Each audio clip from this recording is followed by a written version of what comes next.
On se retrouve alors de nouveau en direct de Tokyo dans mon appartement.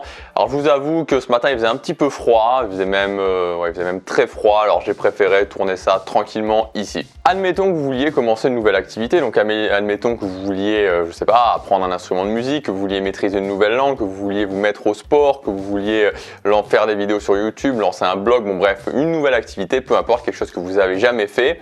Et souvent, avant même d'avoir commencé, on se dit comment je peux faire et c'est un facteur qui fait qu'on peut des fois ne même pas commencer. Donc je vais vous donner mon plan d'action en 7 étapes simples qui va vous permettre, ce plan d'action va vous permettre véritablement de pouvoir débroussailler le terrain et de vous lancer dans cette activité beaucoup plus facilement et surtout d'augmenter vos chances de réussite. La première étape, c'est ce que j'appelle l'étape de recherche. Alors moi, j'adore faire ça, c'est-à-dire qu'avant de commencer une nouvelle activité, quand je sais que, quand je me suis mis par exemple à me dire ok, je vais lancer mon premier blog, ou quand j'ai voulu apprendre le japonais, ou quand j'ai voulu même apprendre d'autres langues, je fais toujours une étape de recherche. Donc comment je fais ça concrètement? En général, je mets 15 minutes par jour dans mon planning cette étape recherche sur cette activité en particulier. Donc recherche sur le japonais, recherche sur le blogging. Et ça me permet quoi? Ça me permet de mieux comprendre l'activité en elle-même, mieux comprendre comment font les gens qui apprennent cette activité, quelles sont les techniques qu'ils utilisent, comment ils répartissent leur apprentissage, quelles sous-activités ils mettent dans leur apprentissage. Donc l'idée c'est vraiment de débroussailler le terrain pour passer d'un niveau où je comprends, où j'ai jamais fait, donc je ne comprends absolument rien, à un niveau où je commence à comprendre certaines choses, où je commence à voir un petit peu l'articulation de l'activité, comment on peut apprendre cette activité efficacement. C'est vraiment ce que je vous conseille de faire dans l'étape 1, passer peut-être un mois par exemple à faire 15 minutes par jour de la recherche. Alors ça peut paraître du temps de perdu, mais ça n'est pas tant que ça et ça évite souvent aussi au départ de passer 1 heure, 2 heures, 3 heures à rechercher, à essayer de comprendre, à se prendre la tête. Là on le fait un tout petit peu chaque jour, on le met sous forme d'habitude, donc tous les jours, 15 minutes, je fais ça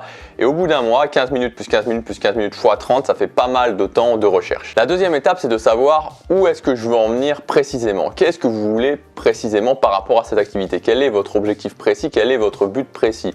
Si je reprends l'idée d'apprendre une langue, apprendre une langue, c'est pas un but en soi d'apprendre une langue. Communiquer avec les gens d'un pays, ça c'est un but en soi. Pouvoir lire le journal dans un pays, ça c'est un but en soi. Avoir un niveau de langue suffisant pour pouvoir s'installer dans le pays, pour pouvoir trouver un travail dans le pays, ça c'est un but en soi. Si je prends l'apprentissage de guitare, pouvoir composer des chansons avec cet instrument, c'est un but. Mais pouvoir juste jouer de la guitare, c'est pas un but en soi. Donc il faut être très précis sur ce que vous voulez. Il faut vraiment que vous sachiez exactement où vous voulez en venir. Déjà pour vous, mais aussi pour ensuite pouvoir être efficace, pour pouvoir par exemple appliquer le principe 20-80, parce que si on ne sait pas exactement où on veut en venir, on ne peut absolument pas apprendre efficacement. Troisième point, mettre des étapes dans le temps. Alors ça va être par exemple de se dire ok, voilà où je veux en venir, maintenant où est-ce que je veux en être dans 1 an? Une fois que je sais où je veux en être dans 1 an, où est-ce que je veux en être donc dans 6 mois? Une fois que je sais où je veux en être dans 6 mois, où est-ce que je veux en être dans 3 mois?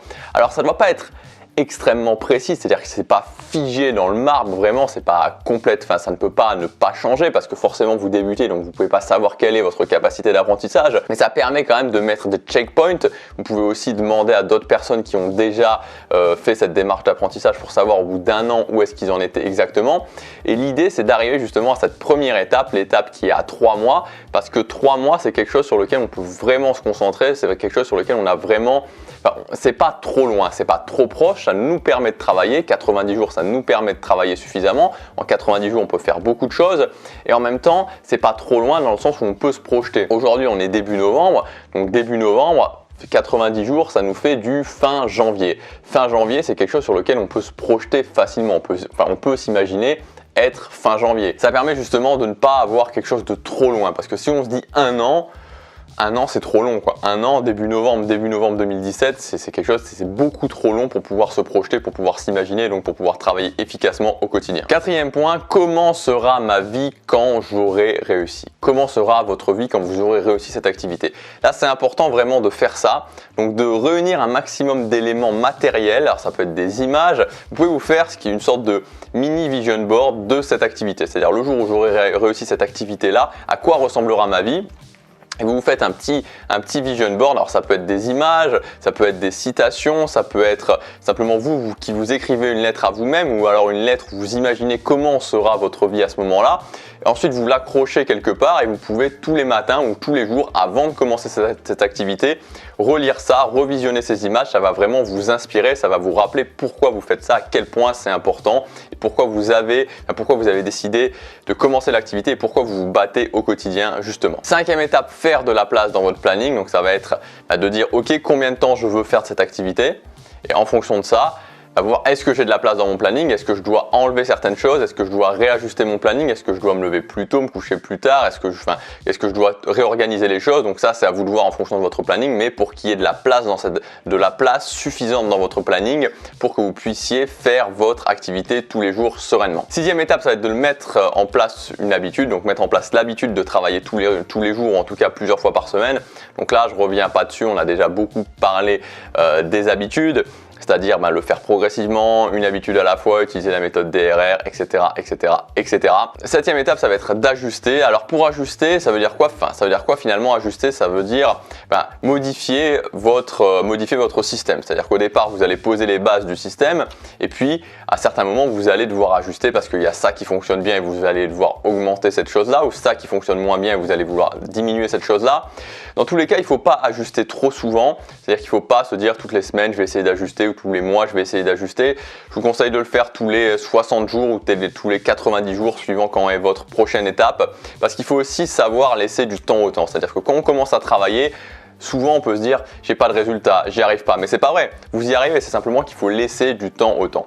Donc tous les 2 mois, tous les 3 mois, vous faites le point, vous vous dites voilà l'étape que je m'étais fixée, où est-ce que j'en suis par rapport à cette étape là, est-ce que j'ai mieux réussi que prévu, est-ce que j'ai moins bien réussi que prévu, qu'est-ce qu'il faut changer, est-ce qu'il faut que je travaille plus, est-ce qu'il faut que je travaille moins, est-ce qu'il faut que je travaille différemment, est-ce qu'il faut que je prenne des conseils chez quelqu'un d'autre, par exemple me faire coacher, prendre 1 heure de coaching pour voir un petit peu qu'est-ce que je fais bien ou qu'est-ce que je ne fais pas bien, d'avoir des feedbacks extérieurs. Ça c'est à vous de voir. Je résume donc les étapes pour maîtriser rapidement une nouvelle activité.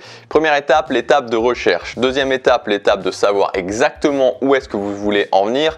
Troisième étape, justement, se fixer des buts dans le temps, se fixer des étapes dans le temps à 1 an, à 6 mois, à 3 mois. Quatrième point, comment sera votre vie quand vous aurez réussi. Cinquième point, faire de la place dans votre planning. Sixième point, le mettre sous forme d'habitude. Et septième point, ajuster. Voilà, vous avez un plan d'action concret. Maintenant, vous pouvez vous lancer sereinement dans une activité. N'oubliez pas, encore une fois, que vous pouvez absolument tout réussir. Tout ce qui compte, c'est de mettre en place une habitude et de le faire quotidiennement, ou en tout cas à un rythme régulier. Si vous pensez que cette vidéo peut aider d'autres personnes qui veulent se lancer dans une nouvelle activité, qui veulent faire passer leur vie à un autre niveau, vous pouvez la partager, bien sûr. Moi, je vous dis à demain, chaque jour compte.